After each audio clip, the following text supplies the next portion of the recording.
Hi friends, welcome back to SRV Kalakkals. இன்றைக்கி நம்ம ஒரு பாயாசம் ரெசிபி தான் பார்க்க போகிறோம்.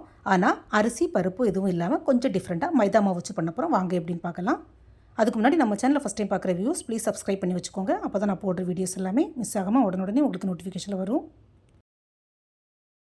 என்ன மைதா மாவில் பாயாசம்னு சொல்லிட்டு நிறைய பேருக்கு டவுட் வந்திருக்கும். வாங்க எப்படின்னு பார்க்கலாம். நான் இந்த பாயாசம் பண்ணுறதுக்கு ஒரு சின்ன பவுலுக்கு 3/4 பவுல் மைதா மாவு எடுத்துருக்கிறேன். ஃபஸ்ட்டு இந்த மாவை நல்லா சலிச்சு எடுத்துக்கோங்க. சலிச்ச மைதா மாவை ஒரு பெரிய மிக்சிங் பவுலில் சேர்த்துக்கலாம். இது கூட ஒரு பிஞ்ச் உப்பு சேர்த்துக்கலாம். அப்புறமா இந்த மாவில் கொஞ்சம் கொஞ்சமாக தண்ணி சேர்த்து தோசை மாவு பதத்துக்கு மிக்ஸ் பண்ணி எடுத்துக்கலாம். மைதா மாவை பொறுத்தவரையிலும் நமக்கு தோசை சுடும்போது பிஞ்சு போகாது. ஆனால் நார்மல் தோசை மாதிரி முருகவும் செய்யாது. நமக்கு இந்த பாயாசம் பண்ணுறதுக்கு தோசை முறியும் இருக்கக்கூடாது.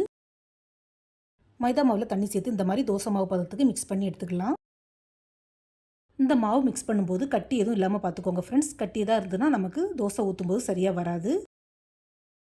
இப்போ கேஸ் ஸ்டவ்வில் தோசைக்கல்லை காய வச்சுக்கலாம். கல் சூடானதும் மாவு எடுத்து கொஞ்சமாக ஊற்றிக்கலாம். நம்ம நார்மல் தோசைக்கு ஊற்றுற மாதிரி மேலே மேலே திரும்ப திரும்ப தேய்க்கக்கூடாது. ஜஸ்ட் ஒரு கரண்டி மாவு எடுத்து தோசைக்கல்லில் டக்குன்னு தேய்ச்சி விட்டுறணும். மாவை தேய்ச்சி விட்டதுக்கப்புறமா கொஞ்சமாக சுற்றி நெய் ஊற்றிக்கலாம். நெய் தான் ஊற்றணும், எண்ணெய் அவாய்ட் பண்ணியிருக்கேன் ஃப்ரெண்ட்ஸ். தோசை ஒரு சைடில் வெந்ததுக்கப்புறமா லைட்டாக ஃப்ளிப் பண்ணி விட்டுக்கலாம். 2 சைடு நல்லா வெந்ததுக்கப்புறம் ஒரு பிளேட்டில் எடுத்து தனியாக வச்சுக்கலாம். ஃப்ரெண்ட்ஸ், நான் ஏற்கனவே சொன்ன மாதிரி இந்த மைதா மாவு தோசை நார்மல் தோசை மாதிரி கிறிஸ்பியாக வராது. நமக்கும் பாயாசம் பண்ணுறதுக்கு தோசை ரொம்ப கிறிஸ்பியாக தேவையில்லை. ஸோ மேலே உள்ள சைடு பார்த்திங்கன்னா நல்லா டிரான்ஸ்பரண்ட் ஆனதுக்கப்புறம் திருப்பி போட்டுக்கோங்க. சரியாக வேகிறதுக்கு முன்னாடி திருப்பி போட்டோன்னா பிஞ்சு போக சான்ஸ் இருக்குது.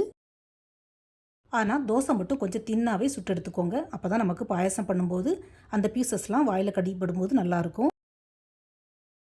ரொம்ப மொத்துன்னு கனமாக இருந்ததுன்னா பாயாசம் ஃபுல்லாகவே ஸ்பாயில் ஆயிரும். ஸோ அதை மட்டும் கொஞ்சம் கவனமாக பார்த்துக்கோங்க ஃப்ரெண்ட்ஸ். நாம் கலக்கின மாவு அவ்வளோத்தையும் இந்த மாதிரி சுட்டு எடுத்துக்கலாம். நான் மிக்ஸ் பண்ண மாவு எனக்கு ஒரு 4 தோசைக்கு இருந்தது. இப்போ இந்த தோசை நல்லா ஆறட்டும். ஆறுனதுக்கப்புறமா குட்டி குட்டியாக பீஸ் போட்டு எடுத்துக்கலாம். பீஸ் பார்த்திங்கன்னா நம்ம மேக்ஸிமம் எந்த அளவுக்கு சின்னதாக பிச்சை எடுக்க முடியுமோ அந்தளவுக்கு பிச்சை எடுத்துக்கோங்க. ஷேப் எதுவும் தேவையில்லை, சும்மா தாறுமாறாக பிச்சை எடுத்தாலே போதும். ஆனால் பீசஸ் மட்டும் குட்டியாக இருக்கணும். நம்ம சுட்ட தோசை எவ்வளோத்தையும் இந்த மாதிரி குட்டி குட்டியாக பீஸ் போட்டு எடுத்துக்கலாம். தோசை பீசஸ் பார்த்திங்கன்னா ஒன்றோடு ஒன்று ஒட்டாமல் இருக்கணும், அதுதான் ரொம்ப முக்கியம். இந்த தோசை பீசஸ்லாம் நம்ம கொஞ்சம் வேக வைக்கணும். அதுக்கு கேஸ் ஸ்டவ்வில் ஒரு கடாய் வச்சு அதில் கொஞ்சமாக தண்ணி ஊற்றிக்கலாம். இந்த தண்ணி லைட்டாக கொதிச்சு, அதாவது லைட்டாக பபுள்ஸ் வந்ததும் அதில் நம்ம எடுத்து வச்சுருக்கிற பீசஸ் அவ்வளோத்தையும் போட்டுக்கலாம். ஃப்ரெண்ட்ஸ், அதே மாதிரி வேக வைக்கிறதுக்கும் தண்ணி நிறைய சேர்க்க வேண்டாம், கொஞ்சமாக சேர்த்தாலே போதும். ஏன்னா தோசை பீசஸ்லாம் சீக்கிரமாகவே வெந்துடும். நிறைய தண்ணி சேர்த்துட்டோன்னா ஃபுல்லாக கரைஞ்சி போயிடும். வேகும்போது 1 or 2 டைம்ஸ் இந்த மாதிரி லைட்டாக கரண்டி வச்சு மிக்ஸ் பண்ணி விட்டுக்கலாம்.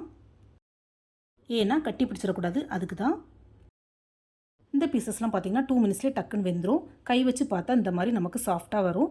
ஸோ இந்த ஸ்டேஜில் நம்ம கொஞ்சம் வெல்லம், சர்க்கரை ஆட் பண்ணிக்கலாம். நான் வெல்லம் பாகு எதுவும் சேர்க்கலை, ஜஸ்ட்டு வெல்லத்தை தான் அப்படியே சேர்த்துருக்கிறேன். ஆல்ரெடி நான் வீடியோவில் சொல்லியிருக்கிறேன், எனக்கு மும்பையில் கல் மண் தூசி இல்லாத நல்ல பியூர் சர்க்கரை கிடைக்கும். ஸோ எல்லா ஸ்வீட்டு பாயாசத்துக்கும் நான் வெல்லத்தை அப்படியே தான் சேர்ப்பேன். சுத்தமாக கல் மண் எதுவுமே இருக்காது. வெல்லத்தை சேர்த்ததுக்கப்புறமா வெல்லம் நல்லா கரைஞ்சி வர்றது வரையும் நம்ம கொஞ்சம் வெயிட் பண்ணி தான் ஆகணும். வெல்லம் நல்லா கரைஞ்சி இந்த மாதிரி கொதி வரணும். இந்த ஸ்டேஜில் கொஞ்சமாக ஏலக்காய் போட்டு சேர்த்துக்கலாம். ஏலக்காய் பொடியை சேர்த்து நல்லா மிக்ஸ் பண்ணி விடணும். அதே மாதிரி வெல்லம் இந்த மாதிரி நல்லா வறண்டு வந்ததுக்கு அப்புறமா தான் நம்ம தேங்காய் பாலை சேர்க்கணும். நிறைய பேர் ஃபஸ்ட்லேயே தேங்காய் பாலை சேர்த்துருவாங்க. பட் இப்படி வச்சாதான் பாயாசம் சீக்கிரமாக கெட்டு போகவும் செய்யாது, டேஸ்ட்டும் நல்லாயிருக்கும். நான் பெரிய கப்புக்கு 1 கப்பு கட்டி தேங்காய் பால் சேர்த்துருக்கிறேன். அதை சேர்த்து நல்லா மிக்ஸ் பண்ணி விடலாம். அதே மாதிரி தேங்காய் பால் சேர்த்து பாயாசம் நல்லா கொதிக்கணும். நிறைய பேர் தேங்காய் பால் சேர்த்த உடனே கேஸ் ஆஃப் பண்ணிடுவாங்க. பட் இப்படி வச்சாதான் டேஸ்ட் நல்லாயிருக்கும். தேங்காய் பால் சேர்த்து கொதிக்க விட்டால் பாயாசம் திரிஞ்சு போகும்னு சொல்லுவாங்க. பட் அப்படி ஒன்றும் இல்லை. தேங்காய் பால் சேர்த்து நல்லா கொதிச்சாதான் அந்த தேங்காய் பாலோட ஃப்ளேவர் ஃபுல்லாக நம்ம பாயாசத்தில் இறங்கும். பாயாசம் இப்போ கொதிக்க ஆரம்பிச்சிடுச்சு. இந்த ஸ்டேஜில் கொஞ்சமாக கீ ஆட் பண்ணிக்கலாம். ஆல்ரெடி நம்ம தோசைக்கு நெய் நிறைய ஊற்றி தான் சுட்டுருக்குறோம். ஸோ நெய் அதிகமாக தேவைப்படாது. பாருங்கள், தேங்காய் பால் நல்லா கொதிச்சு பாயாசமும் சுண்டி வந்துடுச்சு. இந்த ஸ்டேஜில் கொஞ்சமாக கேஷ்யூவும் கிஸ்மிஸும் நெய்யில் வறுத்து ஆட் பண்ணிக்கலாம். ஃப்ரெண்ட்ஸ், மைதா மாவில் பண்ணக்கூடிய இந்த பாயாசம் ரொம்பவே டேஸ்ட்டாகவும் இருக்கும், பண்ணுறது ரொம்பவே ஈஸி. யாருக்குமே தெரியாது இந்த பாயாசம் எதில் பண்ணியிருக்குதுன்னு, நம்ம சொன்னால் மட்டும்தான் தெரியும். அரிசி பருப்பு பாயாசம் மாதிரி இல்லாமல் தோசையில் பண்ணியிருக்க இந்த பாயாசம் வாயில் போட்ட உடனே மெல்ட் ஆயிரும், அந்த அளவுக்கு சாஃப்டாக இருக்கும். ஃப்ரெண்ட்ஸ், நான் இதே மாதிரி வேறையும் நிறைய யூனிக்கான இன்ட்ரெஸ்டான ரெசிபிஸ் அண்ட் ஸ்நாக்ஸ் செஞ்சு அப்லோட் பண்ணியிருக்கிறேன். என்னுடைய சேனலில் போய் செக் பண்ணிக்கோங்க. உங்களுக்கு பிடிச்சிருந்தால் மட்டும் சேனலை சப்ஸ்கிரைப் பண்ணிக்கோங்க, அப்படி இல்லைன்னா தாராளமாக அன்சப்ஸ்கிரைப் பண்ணிக்கலாம். நான் ரீசெண்டாக எங்களோட மலேசியா ட்ரிப்பையும் அப்லோட் பண்ணியிருக்கிறேன். செக் பண்ணாத வியூஸ் ப்ளீஸ் செக் பண்ணிக்கோங்க. இந்த மைதா மாவு வச்சு பண்ணக்கூடிய பாயாச வீடியோவை நீங்களும் வீட்டில் கண்டிப்பாக ட்ரை பண்ணி பாருங்கள். உங்களுக்கு எப்படி வந்ததுன்னு உங்களுடைய ஃபீட்பேக்கை ஷேர் பண்ணுங்கள். இந்த வீடியோ பிடிச்சிருந்தால் நம்ம channel like, share and subscribe பண்ணுங்கள். தேங்க்ஸ் ஃபார் வாட்சிங். See you soon in the next video. Bye.